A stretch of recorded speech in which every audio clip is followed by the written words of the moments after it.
Hi everyone, thanks for stopping by. Welcome to the channel. I'm G and this is G's Nail Spot. If you're new here, you're very welcome. It's good to have you along. And if you're one of my wonderful subscribers, thank you so much. Your support means the world to me.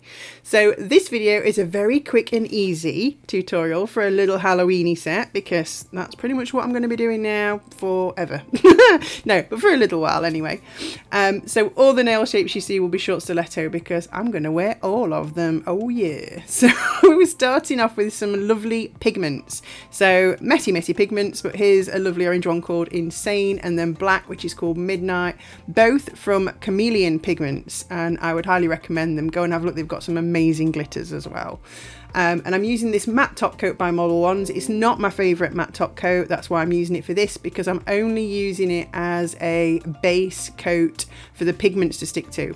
I'm using some fluffy makeup brushes for the pigments, one for each colour, because obviously you don't want to be cleaning off the colours in between, it's just a faff. This is messy enough. And a little bit of a lint-free wipe so that you can dust off any excess. So to start off with, the nails that I'm going to be using the pigments on are all going to get a base coat of this matte top coat, and that's the thumb, the middle finger and the ring finger.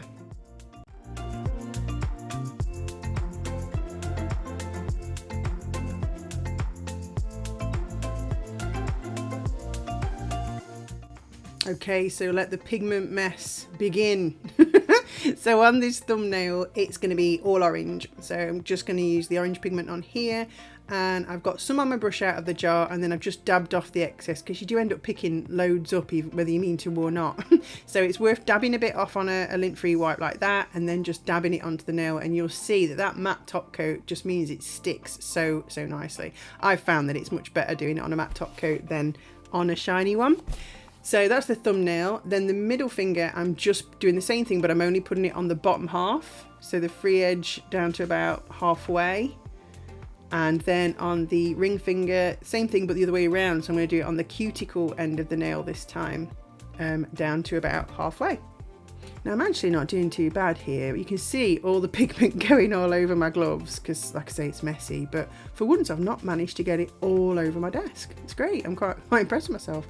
I'm using a little fan brush there just to get any excess off the nail, and then I'm going in with the other fluffy brush into the black. I'm getting quite a lot of pigment on the bottom of the nail because I want it really deepest black on that free edge, and then I'm just buffing it down the nail to get not an ombre, but I just want it to blend into the orange. I found pigments are really nice to work with for this. They're so easy just to sort of blend up and fade out.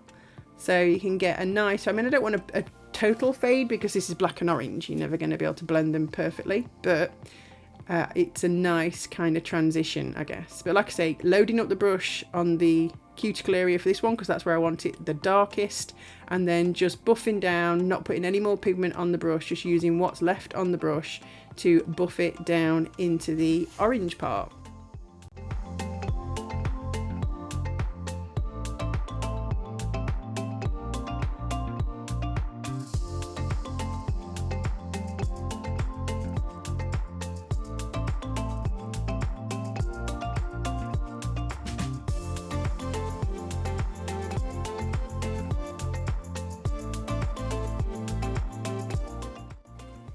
Okay, so now all the pigments are on there. I'm going to go in with the matte top coat again because I want to give them another layer of pigment, but I'm going to put the matte on in between just so it sticks nicely again. So that's what's happening here. Matte top coat on all of them. They're going to get a cure, and then I'm going to go in and do exactly the same thing with the pigments again. Now it did occur to me, because look how lovely, look how neon that's going now with the second coat compared to the others look. So it really does make the colour pop a little bit more when you put a second layer on. Although I did wonder whether I could have put a base colour down first, so maybe put a white down on the nail first before I put the pigments on, whether that would have helped them become more opaque. Rather than having to do this twice. I don't know, but I did it this way and it worked out fine, and I was quite happy with how the colours look.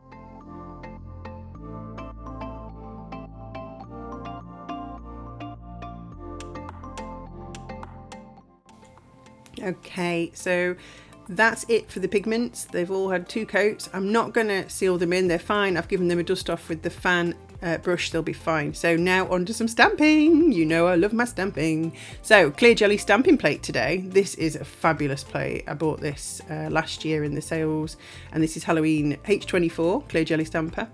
And I'm going to be using that spooky clearing in the woods kind of stamp for this nail.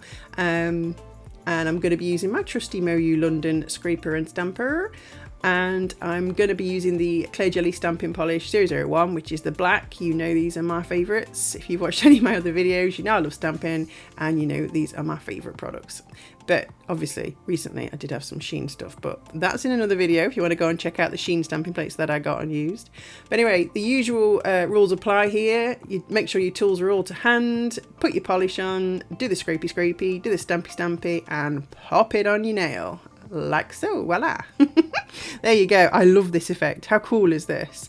It just looks like all those creepy trees and branches are all coming around the edge of the nail. Absolutely love this effect. And then I'm going to pop somebody in the middle, and it's going to be that little witchy character there, you know. So she's just zooming through the woods on her broom, going about her business. And this is like a snapshot of that.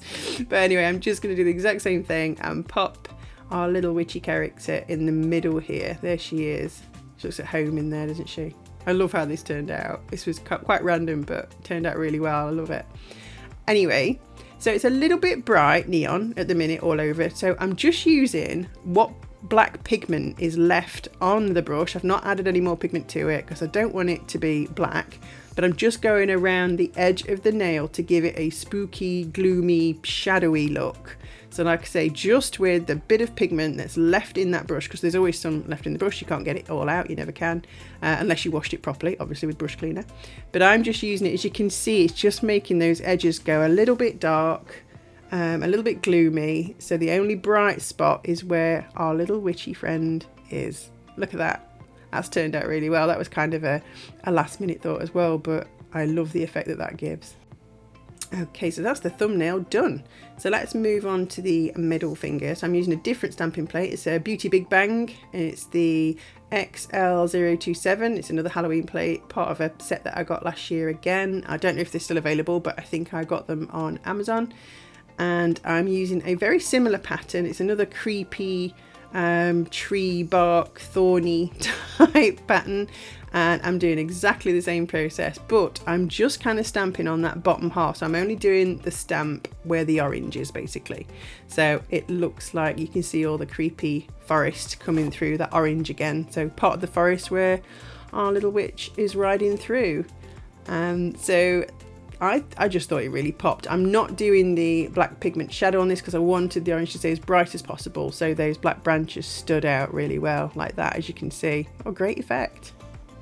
Now, I did want to point out that if you don't like stamping, or you're not very good at stamping, you could quite easily use a very fine liner brush and some black gel paint and paint those little branches on, because the more wobbly and the more spiky they are, the better. So even if you're not very good at freehand stuff, you could still very easily, I think, pop those branches on and still get a really great effect. And then instead of the witch, you could maybe get a Halloween sticker or foil and pop that in the middle on the thumbnail. So there you go. So you don't have to stamp to get this effect either.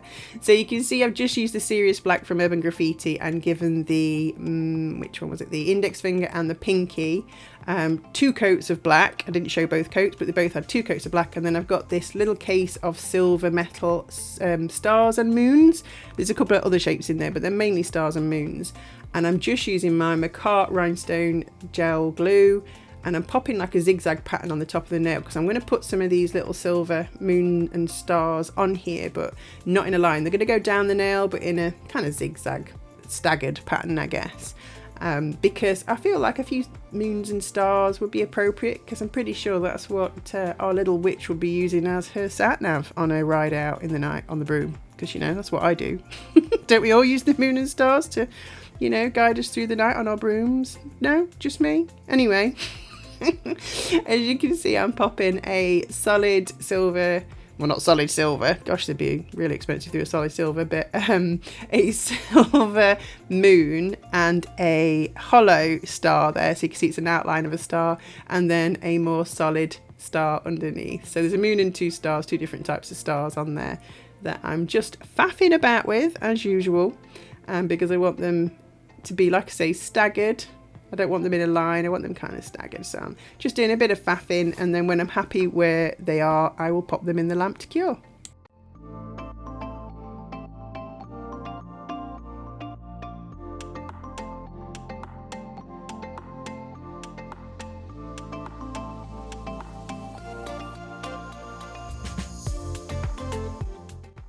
Right, so all that's left now is to give them a shiny top coat, because they're all looking a bit matte now from the matte top coats that they had. I like shiny nails. I'm much more of a fan of shiny than matte, but I do appreciate some designs look really good with matte. Anyway, I'm popping this shiny top coat, especially a generous amount over those silver stars and moon on that one, just to make sure they stay on there. But it's nice how when you put the shiny top coat on the pigments, they really do pop. I love it. They look, it smooths everything out, and they just really look great. Really happy with those. I can forgive the mess because of how great they look. And this is the finished set. This is my quite Halloweeny. Gosh, it's orange and black. It's very Halloweeny, but I would still wear these all year round because it's me. I'm G. That's what I do. But anyway, thanks for watching the video, guys. I hope you enjoyed it. I hope you like the set. Drop a comment below. Let me know what you think. Is it too early for Halloween or not? Anyway, see you in the next video. Bye.